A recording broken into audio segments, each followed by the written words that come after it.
go to CEOs and ask them what got them where they are. It's not their MBA. It's not their Ivy League degree. The majority of them would actually tell you that it's from some person who mentored them and invested in them along the way. Over 90% of them would tell you that. That's a part of the science. Welcome to We're Only Human, a podcast focused on blending research and practical advice to help today's HR, talent, and learning leaders improve business outcomes. Let's welcome your host, Ben Eubanks.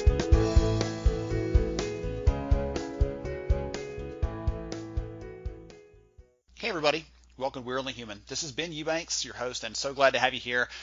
Man, you know, one of the things that I get to do that I enjoy, but it's also a little bit tough, a little stressful, is speaking. I get to travel around, I get to speak at a lot of events, and I mean, probably 30 times this last year, I would guess, so quite a lot. One of the things that I rarely see, though, is a standing ovation from an audience. And this fall, I was speaking at a conference, at a learning and leadership development conference, and one of the gentlemen I met at the event, we just happened to sit down together, we're chatting a little bit, and he was the closing speaker for the event. And the end of the day, you know, everybody's tired, everybody's kind of worn out, and he gets up there and speaks from the heart, shares his story, and wraps up, and the audience is on their feet clapping, and I'm just thrilled and amazed and really enjoyed it. So as usual, I'm like, I've got to have this guy on. I've got to have a conversation with him. So he is here today. We're going to talk to Chevy Cook. I was told his resume is so long, I can't even begin to recite it all, but I'll let him, when I bring him on in a second, tell us about some of his accomplishments, what he does day to day. And why don't we go ahead and jump in? Hey, Chevy, welcome to the show. Hey, thanks for having me today, Ben. Absolutely. So, man, I meant what I said. I was really impressed seeing you speak. I see a lot of content throughout the year, and so it was a great session. We'll talk about some of the principles, I think, today in the conversation, but to start us off, tell us who you are and what you do, because I know you've got quite a few irons in the fire. Yeah, so I usually kind of talk from the point of, introducing my family first, because I think that's a priority in my life. So I'm a father first, and a husband. I have two little kids, Lola and London. They are 10 and 1. I'll let you guess which one was a surprise. My wife Ashley and I have been together for 21 years, married for 13 of those. And they all empower me to do everything else that I have going on. So I am an active duty major in the Army. I've been in for 16 years, 12 of those in the Special Operations community. Right now, I live in Boston on Hanscom Air Force Base because I attend Tufts University, and I'm a PhD student in my second year studying human development. And probably the last thing relevant for right now is that I am the executive director of my own nonprofit. We started about 5 years ago, and the name of it is militarymentors.org. And I guess we can get into what Military Mentors is, and obviously I'm an open book, so we can talk about anything.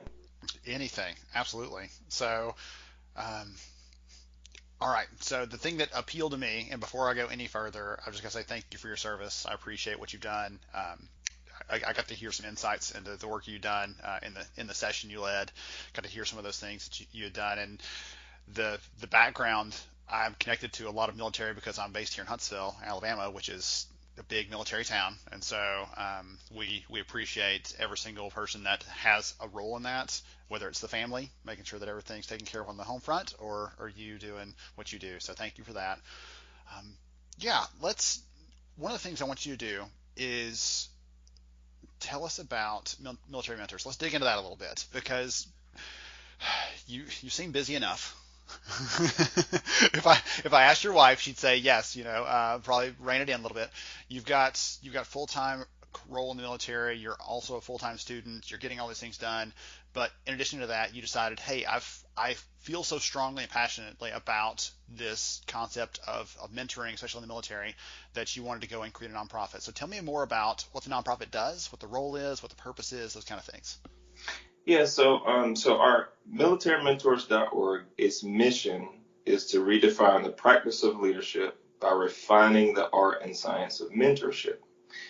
And it's our vision is start a conversation, spark a transformation. So in order to fulfill fulfill our mission, to fulfill our vision, we focus on three areas: conversation stretching, leader development, and leadership development. So conversation stretching is what we're doing right now, talking about a concept, hopefully moving it from point A to point B and being collaborative about what the ideas in that conversation are. And most of our conversations are around mentorship, obviously, and leader/leadership development. I differentiate the two. We differentiate the two because we think leader development is the individual knowledge, skills, and abilities somebody brings to the table, while we think leadership development focuses on the social emotional aspects of leading. A great quote from Margaret Rios, way back in the day, organizational psychologist, said that if you are not being followed, you are thusly not a leader. So I think you need to we try to focus, and I think others who are in the mentorship space and the learning and leader development space need to focus on both the leader and the development of leadership. So that in a nutshell is who we are, and we can get a little bit more into what we do. Awesome. One of the things that appealed to me, you sent me over kind of a brief about the organization, what you do, kind of how you do it. And one of the things that stuck with me, I was reading through, and it said in the military, and I guess probably in the civilian world too, we use the words like teaching and coaching and mentoring almost interchangeably, but they're not the same thing. They have different purposes, different meanings, different uses at different times. And that was one of the things that kind of stuck with me is most of us just assume when someone says mentoring that it's the same kind of thing as other pieces, but it's really not, right? It is not. So one person can embody all three roles. And I think that's why we confuse them so much is we see a person, if a person is influential in our lives, we see them in a lot of different roles. Our parents can be at one time teachers, at one time coaches, at one time mentors, in addition to being parents. We can see people in our lives from our church or other backgrounds that kind of fulfill all those roles. But in the military specifically, we tend to use it as a verbal triplet is the kind of word I like to throw out, where they use it in a way. Leaders will say, you need to teach, coach, mentor that person, like all in one word. Teach, coach, mentor is like smashed together, which just shows they confuse them. And we all know, kind of in a common sense way, what they mean. Everyone's seen a teacher in a classroom. To teach someone as to pass along subject matter expertise, but it's not necessarily reciprocal. We've all seen coaches on a sports field. Now, coaches don't necessarily have to play the game. There are good coaches who've, never been, there are good male coaches, for example, who've never played softball. They grew up playing baseball, right? Similar sport, but kind of different context. But all coaches need is a coaching methodology to pull the best talents out of somebody. A mentor, however, to me is kind of the apex of this kind of developmental relationship. A mentor is a long-term reciprocal relationship with somebody that has a lot of experience with a person who doesn't have a lot of experience. Now, I didn't say an older person with a younger person. I said a person of greater experience and a person with lesser experience, because they're trying to learn from that mentor. And I say it's a personal, long-term, reciprocal relationship because that's exactly what it is. A mentor should be someone who's not in your life for a season. So I definitely like to differentiate those three. And a lot of industries mix them up. Yeah. So one of the things you said earlier stuck with me, and I want you to go deeper on this because it's personally I'm interested in it, but also I think it'd be an interesting kind of nuance to the conversation. I want you to talk about what makes a good mentoring relationship kind of work, but through the lens of, you said earlier, the art and science of mentoring. Right? You're getting your PhD, so I have a sneaking suspicion that you have some insight into the science behind it. If I had to guess, right, you're spending your time honing those skills and around that discipline. So I'd love to hear kind of the science, like what makes a good mentoring relationship, what data is out there maybe, or any evidence to support that, but also how does the art piece of that weave in? Because if most things are not all one or all the other. There's usually a mix of the two, but I'd love to hear how both of those kind of play into a good mentoring relationship, if that makes sense. Sure. I think more often than not, we know what good mentoring looks like and feels like, but it's mostly from the art side. And the art is what you think it is. It's the subtle nuances, the connectivity between people. It's the bringing up of experiences and the sharing of experiences as well. Going on a walk together down the path of experience is the art side, and it's the feel good side of it as well. So we all know about the art. A lot of people, at least a lot of the spaces I walk into, don't necessarily know about the science. Not unless you're in a role in HR or something else where you're specifically focused on the science. And the science is pretty simple. The science, Kathy Cram is seen as the matriarch or of workplace mentorship, for example. She is here in Boston. She's at Boston College, and she has like she came up with three components in the 80s of what mentoring relationships should look like. And she would say that there's a career portion, there's a psychosocial portion, and then there's a role modeling portion, or the three functions, for example. So the career function of mentorship, the science behind it, says that's the part of mentorship that's specifically focused on building somebody up along their path for their career, specifically talking about how you maneuver in your professional space. The psychosocial portion or function would focus on those kind of relational aspects. The am I doing the right thing? What's my marriage and family life outside of just a professional realm look like? Can you make me feel good about who I am? That's the psychosocial component. The role modeling piece is exactly what you think it is. A role model stepping into, well, a mentor stepping into a role model function, saying, hey, this is kind of how I would do it, or this is how I have done it, and you can do the same. So that's a piece of the science. Kathy Cram. There's also a lot of centers out there. Our nonprofit is backed by a couple different institutions. One of them is a Center for Evidence-Based Mentoring, and it's led by Dr. Gene Rhodes. And there's tons of studies out there about the effects of mentorship across the spectrum. About, if you were to go to CEOs and ask them what got them where they are, it's not their MBA, it's not their Ivy League degree. The majority of them would actually tell you that it's from some person who mentored them and invested in them along the way. Over 90% of them would tell you that. That's a part of the science. There's another institute, the Center for Mentoring Excellence.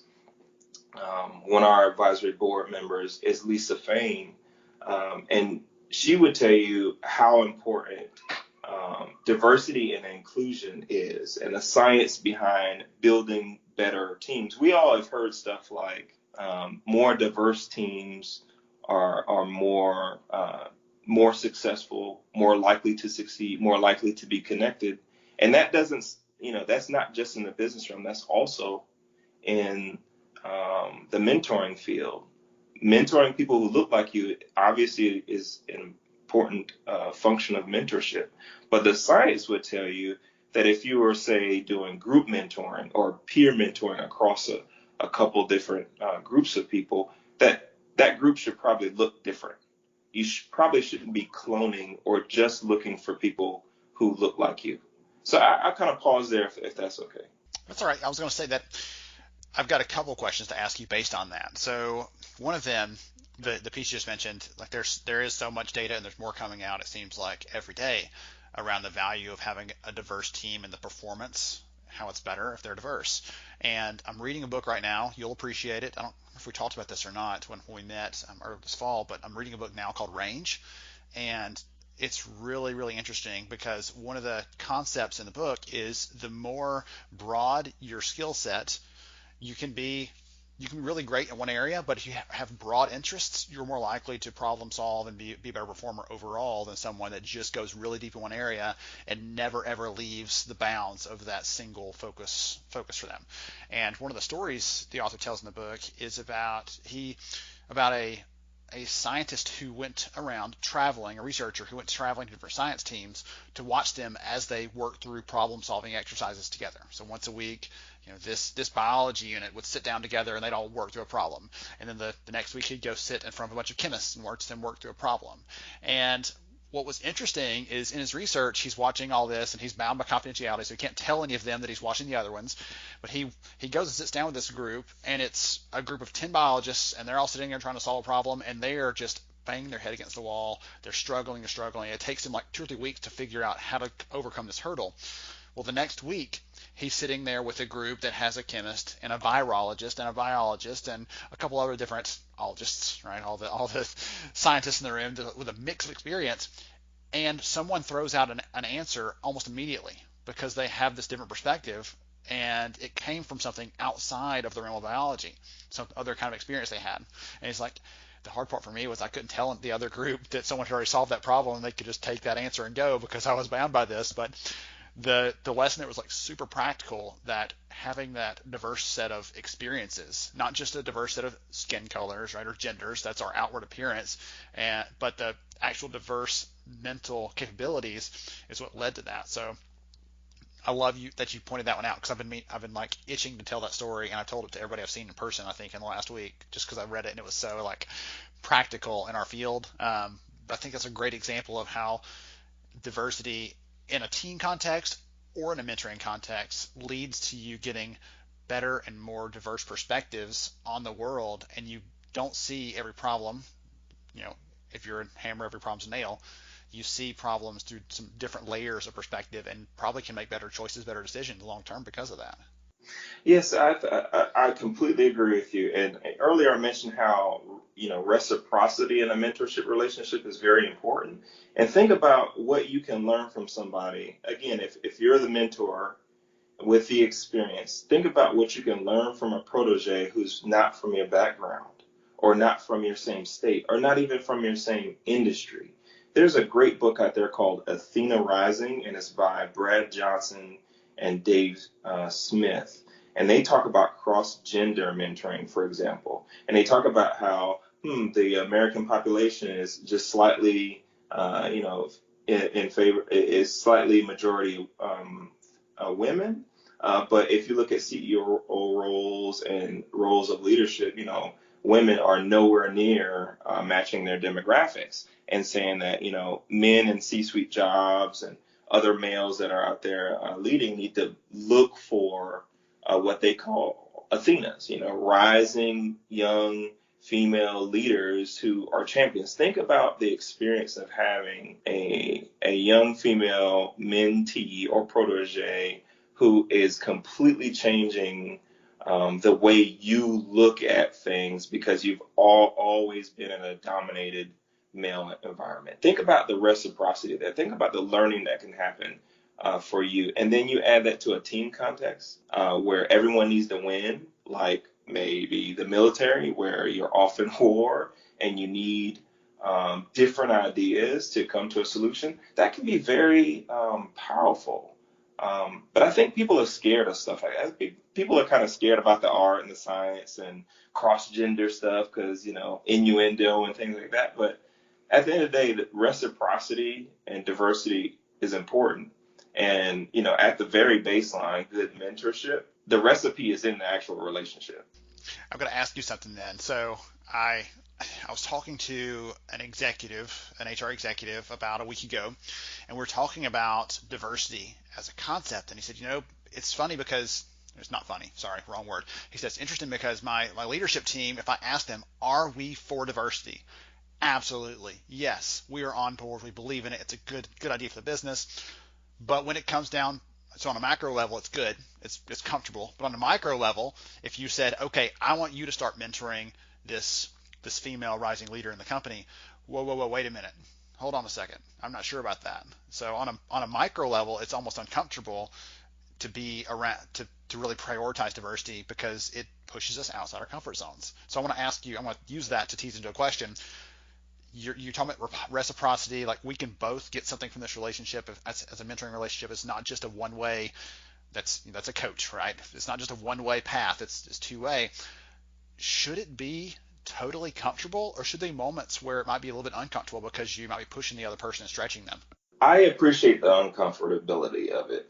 I think there should be awkward moments. When I think this is directly relatable. I have a daughter. When I'm trying to, talk to her about a difficult situation, we talk about how she's the knife and I'm the whetstone, right? My job is to create a little bit of friction there, so I can hone her skill, hone her ability, hone the knife is something we talk about. That's no different when it comes to these maybe cross-gender mentor relationships, or they could be cross socioeconomic status or cross industry. You should feel a little bit of discomfort. I was told a great story a while ago by a good friend of mine. Um, Her name is Grace. And Grace was a classmate of mine at West Point, and she was the first captain, which is, she was the cadet in charge of the entire Corps of Cadets, which is a pretty prestigious position. This is the cadet that's, talking to senators and congressmen and other foreign delegates when they come to the academy as the leader of all the students.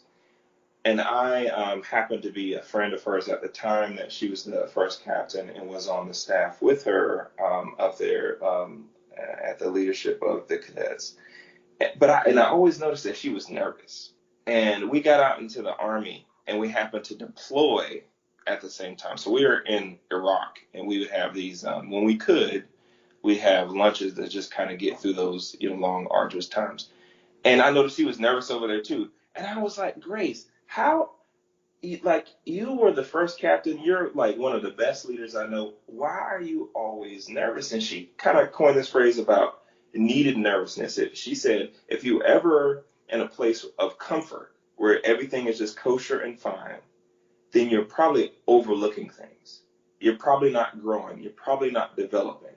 And that lesson has stuck with me a long time, and I've seen it in mentor relationships. If everything is hunky dory, kosher, everything's fine, exuberant, then there's no growth happening. And growth, because it's reciprocal, is supposed to happen on both ends of the spectrum. So, yeah, the relationship should be a little bumpy, a little rocky, so folks can grow.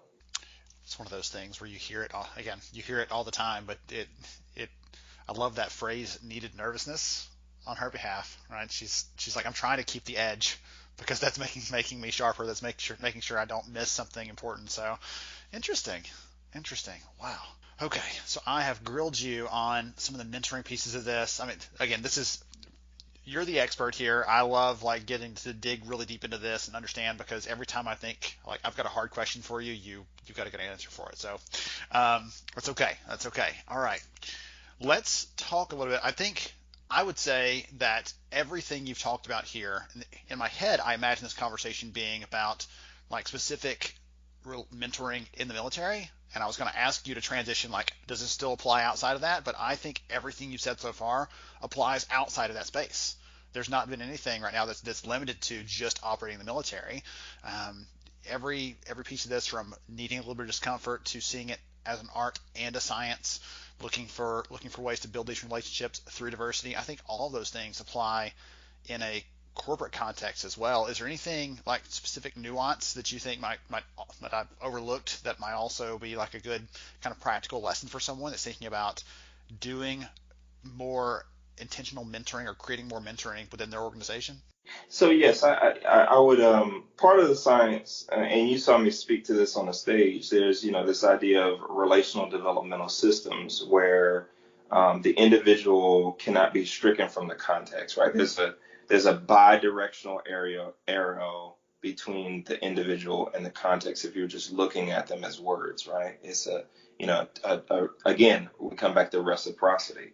So I think while all the science of mentorship, all the art would relate in a wide variety of places, I think context does matter. So I think finding the subtle nuances of the context is where you actually will make your money.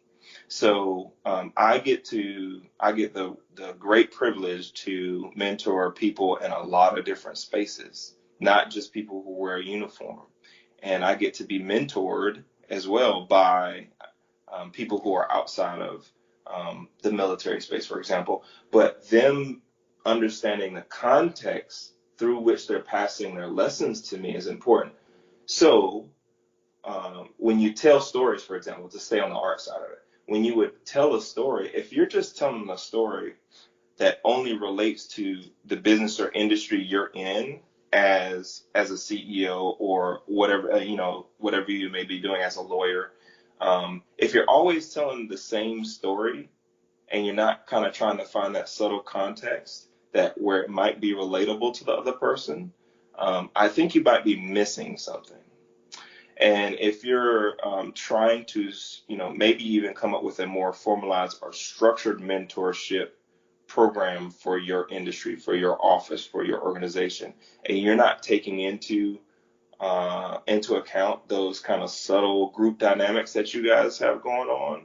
Like it's super cool to go out and do a ropes course, right? Do something very physically challenging to begin every day or to start this mentor program. But if you're working in an industry where that's kind of not the thing that folks do, or you have a lot of people who might have some handicaps or something physically holding them back, that wouldn't be the thing to do for them to really build that structure, build that organization. So I think context is extremely important to take into account every single time you sit down to what we'll call the table of mentorship. Love it. Okay, I'm going to ask you. I'm going to try to wrap this all together in a big package, because I could keep asking you questions all day long, but I want to be respectful of your time. So let's say you're sitting down face to face with a business leader, an HR leader, and they're saying, "Hey, Chevy, we want to get better at mentoring. Like you've given lots of pieces of advice today. Is there one thing you want to reiterate? Like this is the thing you need to remember, or anything you didn't touch on that you think, oh, this is another great tip to be successful with that? What advice would you give that person?" So I would give them a little piece of advice, and I would give them a story too. So the advice would be, I would harp on the subtle differences between leader development and leadership development, and understanding that you need to focus on building up the individual knowledge, skills, and abilities of a person from a leader context, and that you need to build them up to be from a socio emotional component too. So those two components are extremely important. The other important piece there is defining the difference between teaching, coaching, and mentoring, and understanding how important those long-term reciprocal relationships are for mentorship to even work. But then I would give them a story about one of my own mentoring relationships that I actually didn't know what I was doing at first, and then it came to be something else. So I would tell them about Danny. So when I was a youngin' at West Point, going back home to South Carolina to talk to my high school, I came across this kid named Danny. And Danny, was in ROTC at the time and said, "Hey, you're talking to us about this great school you go to. I want to do the same thing." Danny, I was in a West Point uniform. Danny was, dressed like a local high schooler at the time, and might have had some gold teeth in his mouth and stuff like that, and didn't necessarily look like he could fit the West Point context. So I was like, I don't know if West Point's right for you, brother. And he was like, no, I really do. I want to do it. I want to be serious. And I said, hey, let's keep in touch. Over the next couple of years, he actually got super serious about his grades and everything else lining up his path to West Point. And then before he graduated high school, his house burned down and his father died. And he was like, this West Point thing is done. I need to stay home. I don't need to go to college. I need to take care of my mom. And maybe I need to make money a little quicker with air quotes around it. Okay, so everybody believed in Danny. His parents, his teachers. I reached out to a couple different people. They said, "Hey, talk to this kid. He has a future. Get him out of these circumstances." So we continued the discussion, and lo and behold, Danny decided to continue. So Danny goes to West Point. Danny graduates. Danny joins the Army, it becomes an infantryman, becomes a company commander in one of the most historic divisions in our military, which is the 82nd Airborne Division. Has been known since World War II. And I also saw Danny go off to get a nominative MBA a couple of years ago. One of the greatest moments of my life, for sure, have been my kids, being born and my wife being born. But one that's kind of up there is walking on that field and watching Danny take command of that company. Now, rewind a whole way back. I had no clue when this kid walked up to me what our futures will look like, right? You can see stats on mentorship and all of that stuff, but when you're young like I was and starting in this field, or if you're out there in the industry and you don't know the science and you don't know the art and you're just kind of interacting with folks and trying to make them get to a better place, you actually don't know where it's going.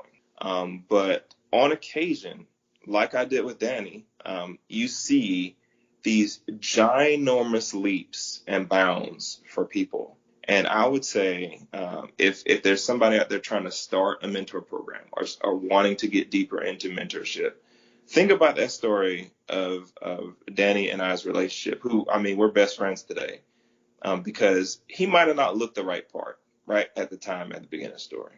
I might have been like, I don't know if this relationship is worth it. But he asked me for more time, so I gave it to him prior to even knowing the art and the science of this stuff. And Danny today is, a major in the Army just like I am, a very successful individual, married and all of that stuff too. So you never know where it's going, but it's worth the investment. It's kind of like, back in the 80s, if people had really knew where Apple was going, if they had put some money down, they might be all right. So we got to do the same thing with people. We don't know where it's going. You just kind of got to play the odds a little bit, but you should invest. It's absolutely worth it. That reminds me of the Bill Gates quote. We always overestimate what we can do in the next 2 years and underestimate what we can do in the next 10 years. Absolutely. It's a great reminder of that one for sure. So you mentioned the website for the nonprofit earlier, but if someone wants to connect, what's the best way to do that? militarymentors.org. I'll make sure and get that in the show notes. But what about connect with you on LinkedIn? Is there another way to do that as well?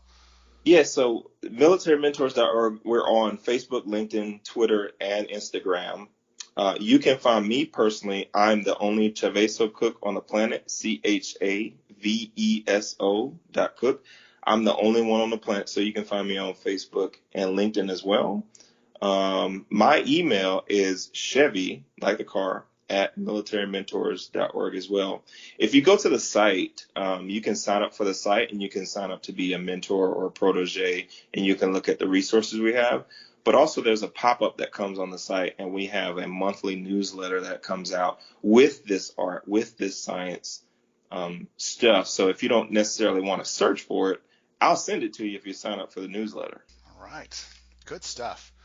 Chevy, this has been, number one, it's been fun. It's just been pure fun for me, but it's also been an honor talking to you. I really appreciate your time. Thank you, brother. This always a blessing to speak with you and to have opportunities like this to just talk about something obviously I'm passionate about, but hopefully am walking in purpose as well. Excellent. Awesome. Everybody else, I hope you enjoyed the conversation today. All the notes, all the good stuff will be in the show notes. You want to reach out and connect, learn more about the work they're doing there, the good work, the mission, everything else. Just really excited to be connected with them and to know this gentleman here. To everybody else, we'll catch you next time. This is We're Only Human. Thank you. Thank you for listening to We're Only Human. Please take a moment to share this episode with another HR leader who might see it as a valuable resource in their daily work. For more information about the podcast and to see all our show archives, please visit upstarthr.com.